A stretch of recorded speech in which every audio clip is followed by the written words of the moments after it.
Hi everyone, నేను మీ RK sir and welcome to my channel Shine India RK tutorial. So friends, ఈరోజు మనము current అఫైర్స్లో భాగంగా 2019 అక్టోబర్కి సంబంధించినటువంటి మార్క్ టెస్ట్ 14ని ఓకేనా. సో ఫ్రెండ్స్, మనము జనవరి నుంచి కూడా ఇప్పటి వరకు ఈ ఒక మార్క్ టెస్ట్లు అనేవి కండక్ట్ చేయడం జరుగుతుంది ఫ్రెండ్స్. అన్నీ కూడా ప్లేలిస్ట్లో ఉన్నాయి, గమనించాలి ఓకేనా ఫ్రెండ్స్. మార్క్ టెస్ట్ 14లో భాగంగా సో ఈ మధ్య ఉన్నటువంటి ముఖ్యమైన కరెంట్ అఫైర్స్ని మనం ఈ క్లాస్లో చర్చించుకోబోతున్నాం ఫ్రెండ్స్. సో ఫ్రెండ్స్, ఎవరు కూడా మిస్ చేయకుండా వీడియోని చివరి వరకు చూడండి, చూస్తేనే మీకు అర్థమవుతుంది ఫ్రెండ్స్ ఓకేనా. Let start the class now. So friends, current అఫైర్స్లో భాగంగా ముందుగా మనము జాతీయ కరెంట్ అఫైర్స్ ఏ విధంగా ఉన్నాయో చూద్దాం. క్వశ్చన్ నెంబర్ 1, రెండోసారి ప్రధాని బాధ్యతలు చేపట్టిన అనంతరము నరేంద్ర మోదీ తొలిసారిగా ఏ రోజున మన్ కీ బాత్ కార్యక్రమంలో ప్రసంగించారు? సో ఆన్సర్ ఏంటి మరి? ఆప్షన్ 4, 2019 జూన్ 30వ తారీఖున. సో వివరాలు కనుక చూసినట్లయితే ఈ ప్రసంగంలో జల సంరక్షణను ప్రముఖంగా ప్రస్తావించారు. నీటి సంరక్షణ కార్యక్రమాల వివరాలను జన్ శక్తి ఫోర్ జల్ శక్తి హ్యాష్ట్యాగ్తో పంపించాలని సూచించడం జరిగింది. నెక్స్ట్ క్వశ్చన్, డిజిటల్ లావాదేవీలకు ఊతమివ్వడంలో భాగంగా భారతీయ రిజర్వ్ బ్యాంక్ ఏ రోజు నుంచి ఆర్టీజీఎస్ నెఫ్ట్ వ్యవస్థలపై ఉన్న అన్ని ఛార్జీలను ఎత్తివేసింది? Important question friends. Answer option 3, 2019 July 1 నుండి. వివరాలు గమనించినట్లయితే real time gross settlement RTGS వ్యవస్థను భారీ నగదు బదిలీకి వాడుతుండగా నేషనల్ ఎలక్ట్రానిక్ ఫండ్ ట్రాన్స్ఫర్ నెఫ్ట్ను 2 లక్షల వరకు బదిలీకి వినియోగిస్తున్నారు. నెక్స్ట్ క్వశ్చన్ నెంబర్ 3, పెట్రోలియం సహజ వాయువు మంత్రిత్వ శాఖ ఆధ్వర్యంలో petroleum conservation research association so పాఠశాల విద్యార్థుల కోసము నిర్వహిస్తున్న జాతీయ క్విజ్ పోటీ ఏది? ఆన్సర్ ఆప్షన్ 1, సాక్ష్యం అనేటువంటి ఒక క్విజ్ పోటీని నిర్వహిస్తుంది.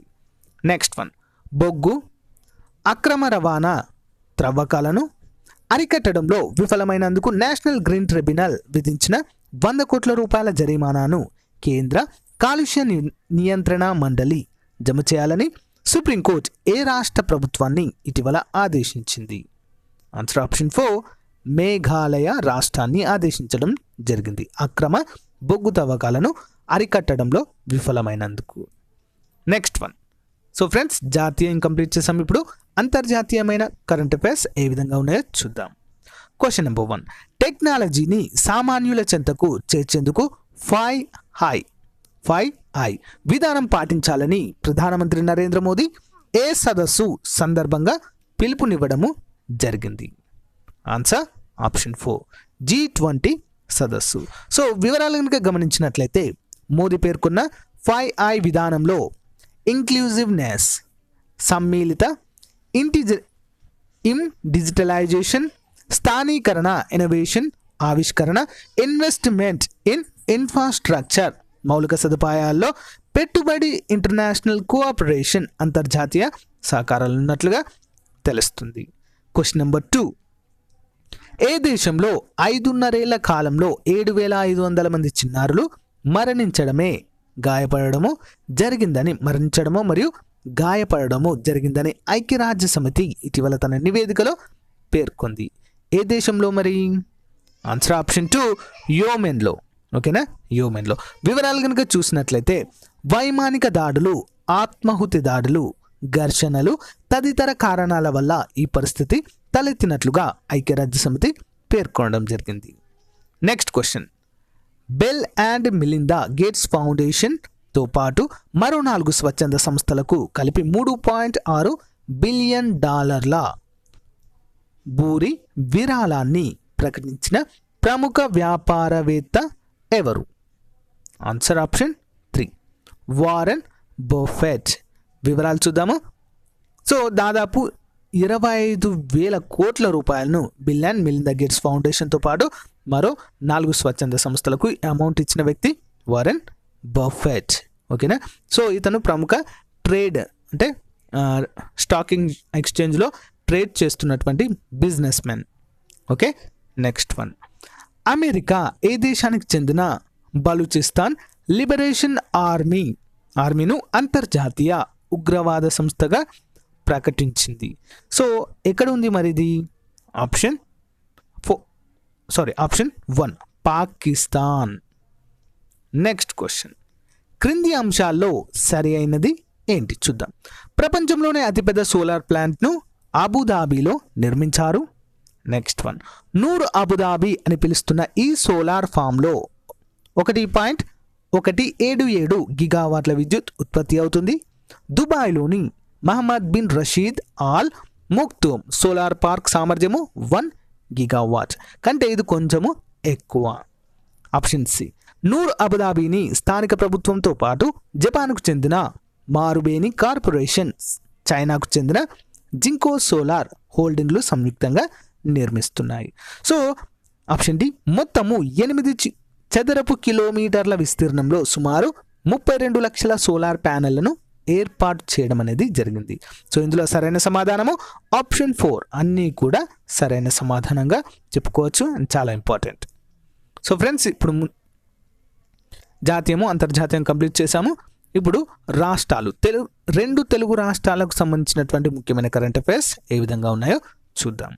క్వశ్చన్ నెంబర్ 1, తెలంగాణ రాష్ట్ర న్యాయ సేవాధికార సంస్థ లీగల్ సర్వీసెస్ అథారిటీ ఎగ్జిక్యూటివ్ చైర్మన్గా నియమితులైన తెలంగాణ హైకోర్టు న్యాయమూర్తి ఎవరు? Answer option 1 justice PV Sanjay Kumar. ఎవరు? Justice PV Sanjay Kumar. So వివరాలు కనుక చూసినట్లయితే, గతంలో ఎగ్జిక్యూటివ్ చైర్మన్గా ఉన్న justice V Ramasubramanian Himachal Pradesh high court ప్రధాన న్యాయమూర్తిగా బదిలీ అవ్వడంతో ఈయనకి అవకాశము దక్కింది. నెక్స్ట్ వన్, తెలంగాణ ప్రవేశాలు రుసుముల నియంత్రణ కమిటీ. ఓకేనా? So TAPPSC Telangana admission and fee regulation authority చైర్మన్గా తిరిగి ఎవరు నియమితులయ్యారు? Answer option 1 justice P Swaroop Reddy. So వివరాల్లోకి వెళ్తే, హైకోర్టు విశ్రాంత న్యాయమూర్తి అయినటువంటి ఈయన 2015 జూలై 22 నుంచి 2018 జూలై 21వ తేదీ వరకు 3 ఏళ్ల పాటు ఈ కమిటీ చైర్మన్గా పనిచేయడము జరిగింది.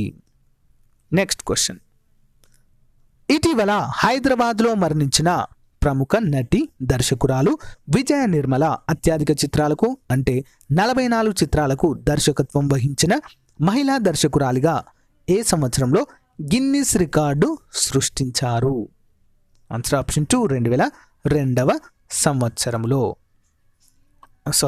2004వ సంవత్సరంలో ఫ్రెండ్స్, ఇది 2004వ సంవత్సరంలో. నెక్స్ట్ క్వశ్చన్, జల వివాదాలు, గోదావరి జలాల సమర్థ వినియోగము, విభజన సమస్యల పరిష్కారం కోసము తెలుగు రాష్ట్రాల ముఖ్యమంత్రుల తొలి అధికారిక సమావేశము హైదరాబాద్లోని ప్రగతి భవన్లో ఏ రోజున జరిగింది? ఆన్సర్ ఆప్షన్ 1 2019 జూన్ 22వ తారీఖున. నెక్స్ట్ వన్, సుప్రీంకోర్టులో Andhra Pradesh advocate on records AOR అంటారు. సో AORగా ఎవరు నియమితులయ్యారు ఇటీవల? Answer option 3 G Nageshwar Reddy. Next one, Andhra Pradesh విద్యుత్ కొనుగోలు ఒప్పందాలు చెల్లింపులు ఏపీ ట్రాన్స్కో చేపట్టిన వివిధ ప్రాజెక్టులను సమీక్షించేందుకు రాష్ట్ర ప్రభుత్వం ఎవరి అధ్యక్షతన నిపుణుల కమిటీని ఏర్పాటు చేయడము జరిగింది? Answer option 2 P Gopal Reddy. So వివరాల్లోకి వెళ్తే, ఈయన APSBDCL మాజీ CMDగా పనిచేయడం అనేది జరిగింది. నెక్స్ట్ క్వశ్చన్, 7వది చివరిది, ఆంధ్రప్రదేశ్ నూతన గవర్నర్గా 2019 జూలై 24న ఎవరు ప్రమాణ స్వీకారం చేయడము జరిగింది? ఎవరు చేశారు ఫ్రెండ్స్? సో విశ్వభూషణ్ హరిచందన్. ఓకేనా? Important question. వివరాల్లోకి వెళ్తే, ఈయనతో హైకోర్టు తాత్కాలిక ప్రధాన న్యాయమూర్తి జస్టిస్ సి ప్రవీణ్ కుమార్ ప్రమాణ స్వీకారం చేయించారు. ఈయన ఒడిషాకు చెందినటువంటి వ్యక్తి. సో ఫ్రెండ్స్, రిమైనింగ్ ఇతర ముఖ్యమైన కరెంట్ అఫైర్స్ ఏంటో చూద్దాం. మొదటిది, క్రింది అంశాల్లో సరి అయినవి ఏంటి? ఆప్షన్ ఏ, గ్లోబల్ కన్సల్టింగ్ సంస్థ మెర్సర్ 25వ కాస్ట్ ఆఫ్ లివింగ్ సర్వే ప్రకారము భారత్లో అత్యంత ఖరీదైన నగరంగా ముంబై నిలిచింది. ఇది ఆసియాలో తొలి 20 స్థానాల్లో చోటు దక్కించుకోగా ప్రపంచంలో 67వ ర్యాంకు సాధించింది. ఆప్షన్ బి, ప్రపంచవ్యాప్తంగా జీవన వ్యయంపై 209 నగరాల్లో మెర్సర్ సంస్థ ఈ సర్వేను నిర్వహించింది. ఢిల్లీ 118, చెన్నై 154, బెంగళూరు 179, కోల్కతా 189 నగరాలుగా కూడా అత్యంత ఖరీదైన నగరాల జాబితాలో ఉన్నాయి. నెక్స్ట్, ప్రపంచంలోనే అత్యంత ఖరీదైన నగరాలుగా తొలి 3 స్థానాల్లో వరుసగా హాంకాంగ్, టోక్యో, సింగపూర్లు నిలిచాయి. నెక్స్ట్ వన్, తక్కువ ఖరీదైన నగరాలుగా ట్యూనిస్, టాష్కెంట్, కరాచీలు నిలవడము జరిగింది. సో ఫ్రెండ్స్, ఇందులో సరైన సమాధానం వచ్చేసి ఆప్షన్ 4. అన్నీ కూడా సరైన సమాధానాలే. నెక్స్ట్ వన్, దేశంలో అన్ని మతాల వారి కంటే ఏ మతస్థుల్లో నిరుద్యోగము అధికంగా ఉందని కేంద్ర ప్రభుత్వము పార్లమెంటుకు తెలియచేసింది. Answer option 1. ఎవరిలో ఫ్రెండ్స్? క్రైస్తవులలో ఎక్కువగా ఉన్నట్లుగా తెలుస్తుంది. నెక్స్ట్ క్వశ్చన్, లండన్లో ప్రదానం చేసిన 3వ వార్షిక యూకే ఇండియా అవార్డులో లైఫ్ టైమ్ అచీవ్మెంట్ పురస్కారాన్ని ఎవరు గెలుచుకోవడం అనేది జరిగింది? Answer option 2. Sir Mark Tully. వివరాల్లోకి వెళ్తే, గతంలో ఈయన బ్రిటిష్ మహారాణి నుంచి నైట్వుడ్ పురస్కారాన్ని, భారత ప్రభుత్వం నుంచి పద్మ భూషణ్ పురస్కారాన్ని గెలుచుకున్నారు. తాజా పురస్కారాల్లో సోషల్ ఇంపాక్ట్ పురస్కారాన్ని, బ్రిటిష్ టెలికాం సంస్థ market entrant of the year పురస్కారాన్ని ఓయో సంస్థ గెలుచుకున్నాయి. సో భారత్ బ్రిటిష్ ప్రేక్షకులకు సుపరిచితమైన నటుడు Kunal Nayyar global Indian icon of the year పురస్కారాన్ని గెలుచుకోవడము జరిగింది. నెక్స్ట్ వన్, దేశానికి అమెరికా లాంటి యువ క్రికెటర్లను అందించే బెంగళూరులోని జాతీయ క్రికెట్ అకాడమీ డైరెక్టర్గా 2019 జూలై 1న ఎవరు బాధ్యతలు స్వీకరించారు? ఈయన 2 ఏళ్ల పాటు పదవిలో కొనసాగుతారు. Answer option 3. Rahul Dravid. So friends, ఇది ఫ్రెండ్స్ ఈ యొక్క న్యూస్ రౌండప్లో భాగంగా నంబర్ 14 న్యూస్ అప్డేట్ని అందజేయడం అనేది జరిగింది ఫ్రెండ్స్. సో ఫ్రెండ్స్, ఇదే విధంగా మనము ప్రతి నెలకు సంబంధించినటువంటి ముఖ్యమైన బిట్స్ని ఓకేనా ఈ యొక్క న్యూస్ రౌండప్లో భాగంగా అందజేయడం జరుగుతుంది. గమనించాలి ఫ్రెండ్స్. ఓకేనా, వీటిని కనుక మీరు ఫాలో అయితే చాలా బాగా యూస్ఫుల్ అవుతాయి ఫ్రెండ్స్. ఓకేనా, thank you friends, thank you for your time. Have a nice day. Bye.